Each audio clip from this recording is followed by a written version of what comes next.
Hello everyone, welcome back to my class top teaching spoken English.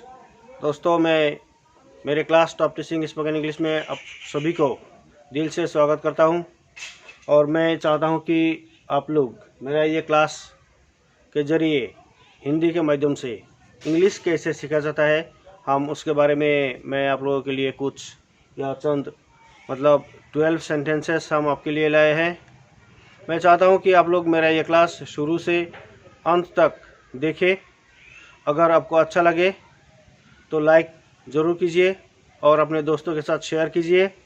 और अगर आप नया व्यूअर हो, नया लर्नर हो मेरे इस क्लास में, तो पहला हो तो मेरा ये जो क्लास है टॉप टीचिंग स्पोकन इंग्लिश, इसको सब्सक्राइब ज़रूर कीजिए और पास ही वो जो रेड बटन है उसे दबा के बेल आइकन क्लिक करके रखिए ताकि मेरा अगला वीडियो आप तक जल्द से जल्द पहुंच सके।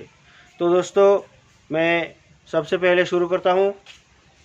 आज की जो वीडियो लेसन है इसका विषय है खुद सेंटिमेंटली कुछ बातें, छोटे छोटे सेंटेंस हम किसी पर थोड़ा सा गुस्सा कैसे जाहिर करते हैं। जैसे कि खुद को क्या समझते हो, कोई किसी को थोड़ा सा सेंटिमेंटली इस तरह से कहते हैं कि खुद को क्या समझते हो। खुद को मतलब अपने आप को क्या समझते हो, वही खुद को क्या समझते हो, अपने आप को क्या समझते हो। इसी सेंटेंस को हम इंग्लिश में कैसे कहेंगे, तो ये देखिए, खुद को क्या समझते हो। What do you think of yourself? What do you think of yourself? ये जो सेंटेंस है खुद को क्या समझते हो, ये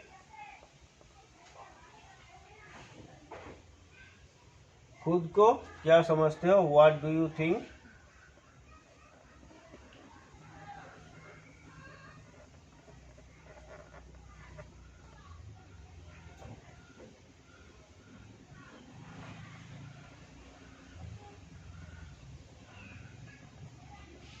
What do you think of yourself? ये क्वेश्चन जैसा है, खुद को क्या समझते हो, अपने आप को क्या समझते हो। What do you think of yourself? What do you think of yourself? जोर से बोलो, जोर से बोलो, स्पीक अलाउड। इस तरह से डोंट माम्बल मतलब भुनभुन, मतलब ये मुंह में मुंह, मतलब मुंह के अंदर से जो कुछ लोग बोलते हैं ऐसे नहीं, जोर से बोलो, स्पीक अलाउड।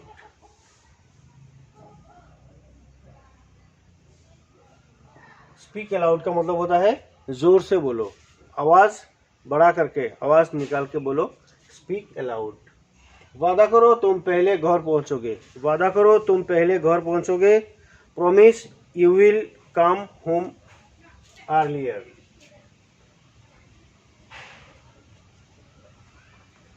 प्रॉमिस का मतलब होता है वादा करो, you will come home, promise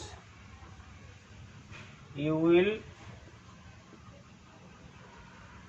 come home. वादा करो तुम घर पहुंचोगे मतलब घर आओगे, अर्लियर। अर्लियर का मतलब होता है पहले, पहले से ही पहले। अर्ली का मतलब पहले और पहले से ही पहले मतलब सबसे आगे तुम घर पहुंचोगे। वादा करो तुम घर सबसे आगे मतलब सबसे पहले पहुंचोगे।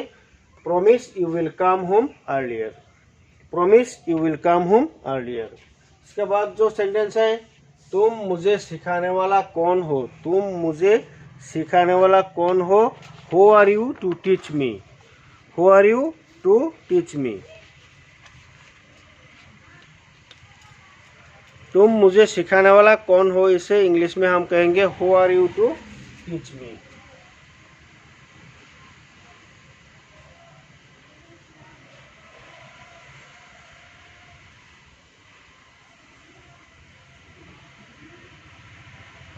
Who are you to teach me, तुम मुझे सिखाने वाला कौन होते हो, कौन होते हो या तुम कौन हो। Who are you to teach me, तुम मुझे सिखाने वाला कौन हो। उसके बाद देखिए, ये जो सेंटेंस है, तुम मेरा सबसे बड़ा दुश्मन हो। बड़ा दुश्मन का मतलब होता है सबसे खतरनाक, डेंजरस। इसमें डेंजरस नहीं, सबसे खराब जो होता है, मतलब दुश्मन तो खराब ही होता है, तो इसलिए सबसे बड़ा का जो बड़ा जो दुश्मन होता है, इसमें ये बड़ा का मतलब ये होगा कि वर्स्ट। बैड का मतलब होता है बैड का मतलब होता है खराब, वर्स्ट का होता है उससे भी खराब, और वर्स्ट होता है सबसे खराब। मतलब दुश्मन के क्षेत्र में हम ये यूज करेंगे, तुम मेरा सबसे बड़ा दुश्मन हो, you are my worst enemy, you are माई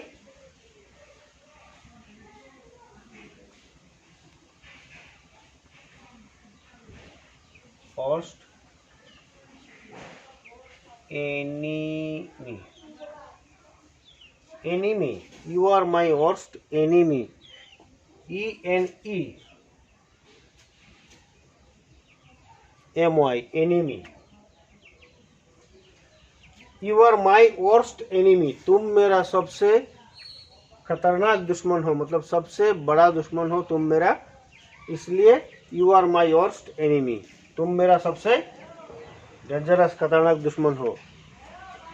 तुम्हें अभी सोना है, तुम्हें अभी सोना है का मतलब होता है, सोना मतलब सोने जाना है, बिस्तर पे जाना है। You must go to bed, you must go to sleep now, you must go to sleep now, तुम्हें अभी सोने जाना है। कोई बच्चा अगर रात को कहते हैं कि मुझे रात अभी पार्टी है, रात में कभी कहीं किसी दोस्तों के साथ जाना है, तो अपना गार्जियन मम्मी पापा बोलते हैं कि कहीं नहीं जा पाओगे, तुम्हें अभी सोना है, तुम्हें अभी सोने जाना है। You must go to bed now, you must go to sleep now, मतलब इस तरह से आप कह सकते, you must go to sleep now. तुम मुझे सिखाने की ज़रूरत नहीं है, तुम मुझे सिखाने की ज़रूरत नहीं है, ये होगा इंग्लिश में हम ऐसे कहेंगे कि you need not, you needn't, need का मतलब होता है ज़रूरत, नीडंट ज़रूरत नहीं है, to you needn't teach me, तुम मुझे सिखाने की ज़रूरत नहीं है, यू नीडंट टीच मी, तुम मुझे सिखाने की जरूरत नहीं है, you needn't teach me, you need not teach me मतलब यू नीडंट टीच मी, तुम मुझे सिखाने की जरूरत नहीं है। मैं जानता हूँ तुम झूठ नहीं बोलोगे, मैं जानता हूँ तुम झूठ नहीं बोलोगे, किसी से अगर कोई बात करते समय अपना खास आदमी हो या जैसा भी हो, अगर उससे पहले से कह दिया कि मुझे मालूम है कि तुम झूठ नहीं बोलोगे, तो वो शायद सच ही बोलेगा। इसलिए कहा जाता है इस तरह से कि मुझे मालूम है कि तुम झूठ नहीं बोलोगे। तो I know you will not lie, you will not lie, I know you will